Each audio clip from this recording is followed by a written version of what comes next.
This story starts with a battle. But this isn't a military channel. In 490 BC, on the plains of Marathon, one of the most dramatic upsets in Greek legend unfolded. And I'm not going to talk about tactics or troop numbers. I'm going to talk about the gods the Greeks called upon in that moment. And why they called upon those specific gods. And what that tells us about the people who believed in them. Because to the Greeks, war was never just a physical clash. It was the moment when myth became real, when the gods stepped down beside humans, picked up a spear, felt the fear, and shared in the victory. So what gods were present at Marathon? A few nights before the battle, an Athenian messenger named Pheidippides was running through the mountains. He was heading to Sparta, about 150 miles away, to beg for reinforcements. Alone on that rugged path in the dark, something appeared before him. According to Herodotus, it was Pan, a god with the legs and horns of a goat, half man and half beast. A deity who belonged to none of the 12 Olympians, who wandered forever through open fields and deep forests and mountain passes. Pan spoke to Pheidippides. He asked why the Athenians had forgotten him. He told the messenger he was on Athens' side. People who hear this for the first time usually tilt their heads. Why does a wild nature god suddenly show up the night before a battle? But to me, this is one of the richest and most deeply human moments in all of Greek mythology. The name Pan, in ancient Greek, means everything. He wasn't the god of any one specific thing. He was the god of all the things humans couldn't name. The sudden fear that grips you in a dark forest for no reason. That cold chill running up your spine when you're alone. On a mountain trail at night. The moment on a battlefield when a formation breaks apart. And soldiers run, and nobody knows why. The Greeks called all of this the power of Pan. And out of that idea, a word was born that we still use every single day. Panic. Think about it. We still use that word for fear that has no clear reason. A market crash triggers a panic sell-off. A crowd scatters in panic. The root of that word goes all the way back to this goat-legged god. Wandering the mountains of ancient Greece. So why did Pan appear before Pheidippides? Because the Greeks understood something very specific about the nature of fear in battle. 10,000 Athenian soldiers were about to face 25,000 Persian troops. And the most dangerous enemy they faced wasn't the Persian army. It was the possibility that the soldier standing next to them would suddenly turn and run. The moment a formation breaks, the fight is already over.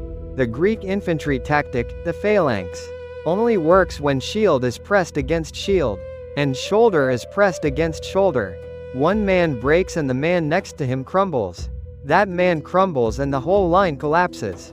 So the first thing the Athenians had to fight at Marathon wasn't the Persians. It was the panic living inside each of them. And the fact that the god of panic himself appeared the night before the battle. And said he was on Athens' side. That was the message the Greeks were trying to pass down through this story. The very force that could destroy them was declaring itself their ally. After their victory at Marathon, Athens built a sanctuary to Pan. At the foot of the Acropolis, a site where traces still remain. They established a sacred space and offered sacrifices there every year. That wasn't just a thank you. It was a decision to worship fear itself. Not to suppress it or look away from it, but to honor it, live with it, and make peace with it. That tells you how deeply the Greeks understood the human mind. Now let's step onto the battlefield. Do you know what the Athenian army did first? When they arrived at the plains of Marathon, they set up camp in front of the sanctuary of Heracles. They positioned themselves under the name of that hero, and prepared for battle in his shadow. Why Heracles? Heracles is the most complicated figure in Greek mythology. He wasn't a god, he was the son of Zeus. But he was born in a human body, a demigod caught between two worlds. And in all of Greek myth, there is no character who lives a harder life. He was cursed by Hera from the day he was born. He grew up, and in a moment of madness brought on by that same curse. He killed his own family with his own hands. To atone for what he had done, he was given 12 labors. Tasks that no human should have been able to complete. Kill the Hydra, a creature that grows back 2 heads for every one you cut off. clean the Augean stables, where thousands of cattle had lived for decades. And do it in a single day. Travel to the underworld and bring back Cerberus, the three-headed guardian of the dead, alive. These weren't tests of strength alone. They were designed to be impossible. And Heracles completed every one of them, not through divine power, but through human will and cleverness. That's why Heracles meant something different to the Greeks. He wasn't just a strong hero. He was the one who had already walked through the impossible, and come out the other side. When 10,000 Athenian soldiers stood across from a force more than twice their size, they didn't need a strategy manual. They needed to remember that someone had already done the impossible, right here, in this world.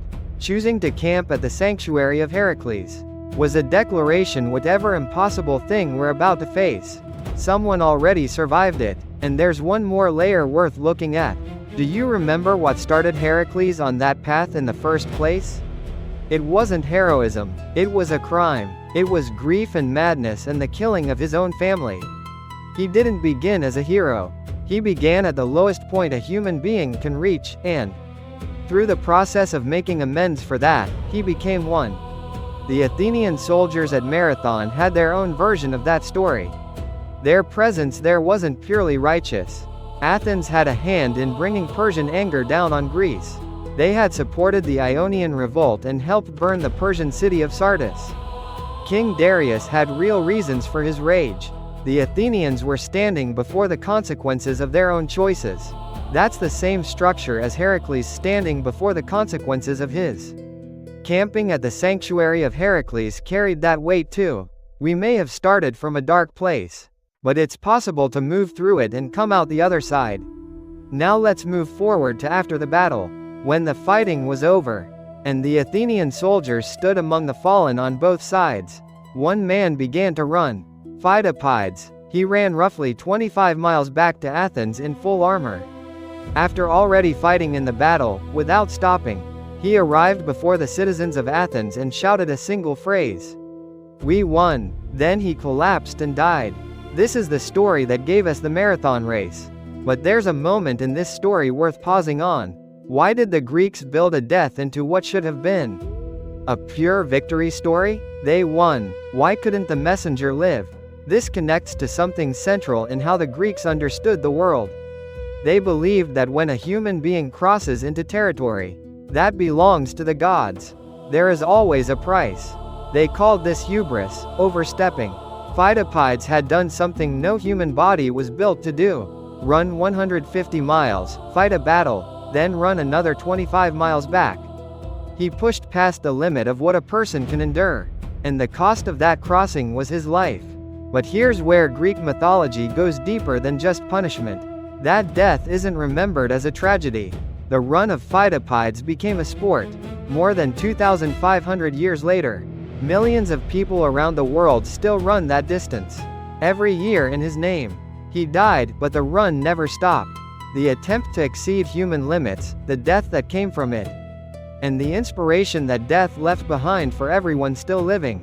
This is a pattern Greek mythology returns to again and again. Icarus flying too close to the sun and falling into the sea. Prometheus stealing fire from the gods to give to humanity, and paying for it with endless suffering. Orpheus descending into the underworld to bring back his dead wife and losing her anyway. Greek mythology keeps asking the same question. What happens when a human tries to cross the line? And the answer is always the same. Tragedy and glory arrive together. Pheidippides isn't just the story of a messenger who died. It's one of the clearest examples of the core grammar of Greek mythology. What it looks like when a person knows their limits, and chooses to go beyond them anyway. Now, last but not least, let's talk about Athena. The city of Athens takes its name from the goddess Athena. That's not just a naming convention. The Athenians genuinely believed their city belonged to her. And that belief had a mythological origin. A contest between Athena and Poseidon for the right to be the city's patron. Poseidon was the god of the sea and earthquakes. He struck his trident into the earth and a spring burst from the ground. But the water was salt water. It couldn't be drunk. Athena's gift was an olive tree. Something that could be eaten. Burned as oil for light, used as perfume, traded for profit. The people of Athens chose her gift. And from that moment, the city was hers. Now connect that myth to Marathon. Poseidon's power was immediate, overwhelming, spectacular. The ground splitting open, water surging up, it was undeniably impressive. Athena's gift was an olive tree. It takes decades to grow. It takes years before it bears fruit. But once it takes root, it can live for centuries. The tactics used at Marathon followed the same logic. The Athenian general Miltiades didn't try to win through brute force. He reinforced the wings of his formation and left the center deliberately thin, drawing the Persians in and then folding around them. It was a strategy built on intelligence. The spirit Athena had planted in Athens, choosing deep thought over raw power, was expressed directly on the battlefield that day. After the battle, the Athenian soldiers climbed the Acropolis and brought offerings to Athena's temple. That wasn't a victory lap. It was an acknowledgement. This win doesn't belong to us. It belongs to wisdom. Wisdom beat force. The Battle of Marathon holds 3 mythological stories inside it. At the same time, Pan's story teaches us how to handle fear, not by denying it or forcing it down, but by recognizing it, honoring it, and learning to carry it with you. That, the story suggests, is the only way to actually get past it. Heracles' story teaches us how to stand in front of the impossible. Simply knowing that someone walked that same impossible road before you is sometimes enough to take the next step. And Athena's story teaches us what real strength looks like. Not the biggest force, not the most overwhelming power, but the deeper thinking, the longer patience, the decision to use your mind instead of just your size. The battle that took place on those plains 2,500 years ago was, in a way, the full expression of everything the Greeks had built through their mythology. In every name they called upon, in every god they turned to, there were thousands of years of accumulated understanding about how humans face fear, face the impossible, and face themselves. And that understanding is still alive in our language right now. Every time you feel that nameless, overwhelming dread and reach for a single word to describe it, Pan is living in that word. Every time someone runs 26 miles and pushes past the edge of what their body can take, Pheidippides is running alongside them. And every time you choose to think instead of just react, to be patient instead of just forceful, Athena is there. Mythology isn't old, it's the oldest language humans ever built for understanding themselves. And it's still speaking, in every moment we face fear, hit a wall, or have to make a choice that costs us something.